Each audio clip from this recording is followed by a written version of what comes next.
कहा तो मैं पंडित देशपांडे एंड वास्तु कंसल्टिंग विगत कई वर्षों से ज्योतिष पर कोई शोध नहीं हुआ है। यह तो ज्योतिषियों की अपनी लगन है, उनकी अपनी मेहनत है। उन्होंने इस पर चाहे पुस्तकें पढ़ी, चाहे साधना की, चाहे ऋषियों के द्वारा लिखी गई बातों को पढ़ा, उस पर काम किया और जो है उसको सुचारू रूप से चलाया, लोगों को बताया कि यह विद्या जीवित रहे। पहले के समय में तो पुस्तकें भी नहीं होती थी, भोजपत्र पर लिखा जाता था। भोजपत्र भी कहीं खो गए, गल गए, किसी के पास मकान नहीं थे, ऋषि मुनि कुटिया बना करके रहते थे। पानी आया, जल गया, आग लग गई उस पर, या पानी में भीग गया, वो भी जो है साहित्य भी नष्ट हो जाता था। फिर जो मौखिक चीज़ें थी उनको वही अपने शिष्यों को बताया करते थे। जैसे मैं आप लोगों को वीडियो बना के बता रहा हूँ, ऐसे ही वह भी बताते थे। पूर्वाचार्यों का मत है कि आप संयमी हैं, संयम से सब काम करते हैं, संयम से बोलते हैं, संयम से सुबह अपना उठते हैं, संयम से आप खाना खाते हैं। इसलिए नहीं फ्रिकपंड का खाना मिल गया, भकोड़ लिया खूब करके। मैं देखा शादी ब्याहों में जैसे पशु खाते हैं वैसे जुटे पड़े हैं, फिर थोड़ी देर बाद उल्टी भी कर डालते हैं। हाँ, तो ऐसा नहीं करना है। संयम से रहिए, संयम से अपने कार्यों को करिए। दूसरी चीज, अपनी वाणी को कुपित मत कीजिए। हम क्यों अपनी वाणी को कुपित करें? दूसरा आदमी हमसे अपने आप जलता है, वह हमारी उन्नत को देख के खुद जल रहा है। मैं तो ऐसे आदमियों से कहूंगा, तुम इतना जलो, इतना जलो, इतना जलो कि जल करके खाक हो जाओ और मिट्टी में मिल जाओ।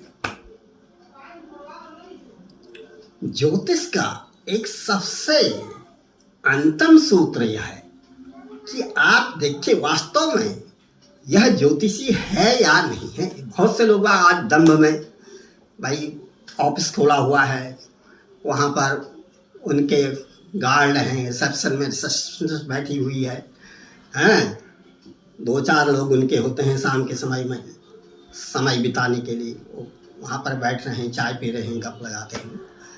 अंदर कभी कोई चले गया तो अपॉइंटमेंट लेना पड़ता है उसके लिए। इस सब प्रकार का उन्होंने धंधा चला रहा है और साथ में अपने स्टोन बेच डालते हैं। करोड़ों करोड़ों का वारा न्यारा है। ऐसा नहीं है। ये ज्योतिष भी एक ऐसी विद्या है, यहाँ भी माफी या जो है घुस आए हैं। जैसे शिक्षा माफिया है, भू माफिया है, दवा माफिया है, ऐसे ही ज्योतिष माफिया भी है। मैं कई लोगों से इस प्रकार से कहता हूँ, उसके यहाँ यार उसको जरूरत क्या है? उसको बॉडीगार्ड रखने की जरूरत क्या है? वो गलत काम कर रहा है, इसलिए उसके पास इन सब चीज़ों की जरूरत है।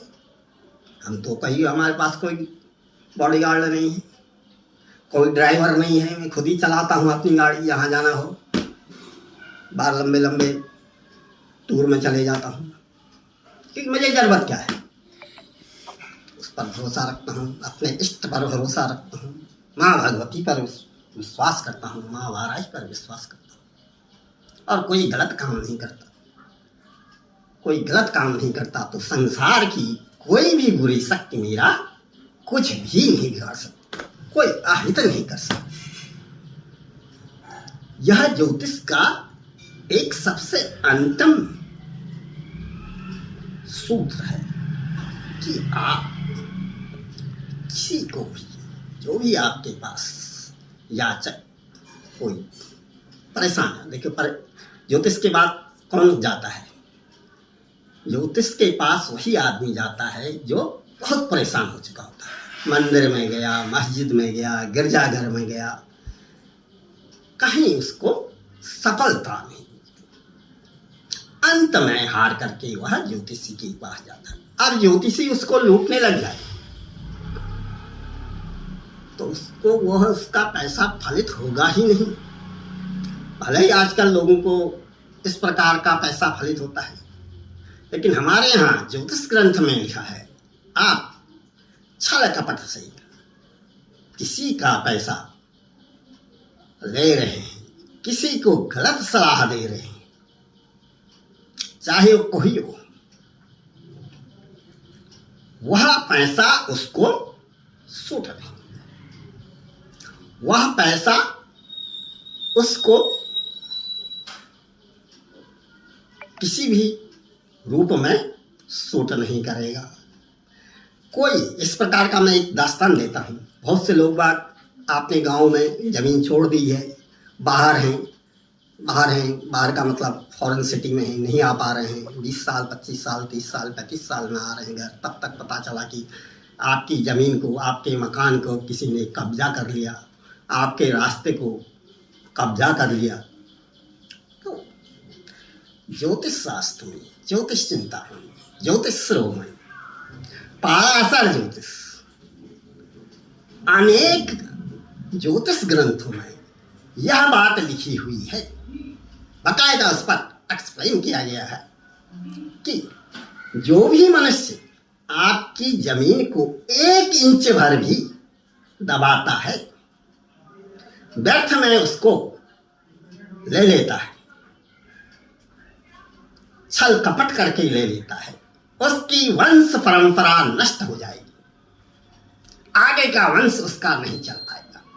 या मैं दावे के साथ कह रहा हूं, और ऐसे मेरे पास कई उदाहरण हैं, एक नहीं सैकड़ों उदाहरण हैं, जहां पर लोगों ने किसी की जमीन को दबा दिया, ले लिया, किसी के मकान में कब्जा कर दिया, उसका समूल वंश नष्ट हो गया।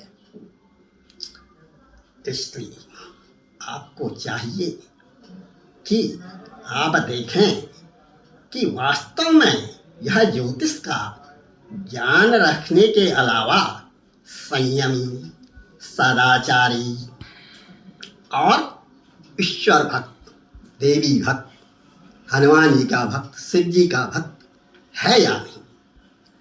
और मैं चाहूँगा कि आप उसी के पास जाइए। मैं ये नहीं कह रहा हूँ कि मेरे पास आइए, मैं तो वैसे भी बिजी रहता हूँ, आई एम बिजी पर्सन, मेरे पास वैसे भी कई काम हैं, तो ऐसा नहीं कहूँगा कि मेरे पास आइए। और जब भी मेरे पास आना है आप कॉल करके आइए, मैं आपको टाइम दूँगा, 1 हफ्ते का, 2 हफ्ते का, 15 दिन का, 1 महीने का, तभी आप मेरे से मिल सकते हैं। आपको वास्तु संबंधित कोई सलाह लेनी है तो मैं अलग अलग शहरों में जाता हूँ, तो वहाँ मेरे से आप संपर्क कर सकते हैं। वहाँ अपना प्लॉट दिखा सकते हैं, अपनी फैक्ट्री दिखा सकते हैं, अपना रेजिडेंशियल मकान दिखा सकते हैं, अपना कॉमर्शियल मकान दिखा सकते हैं। जय माँ भारत।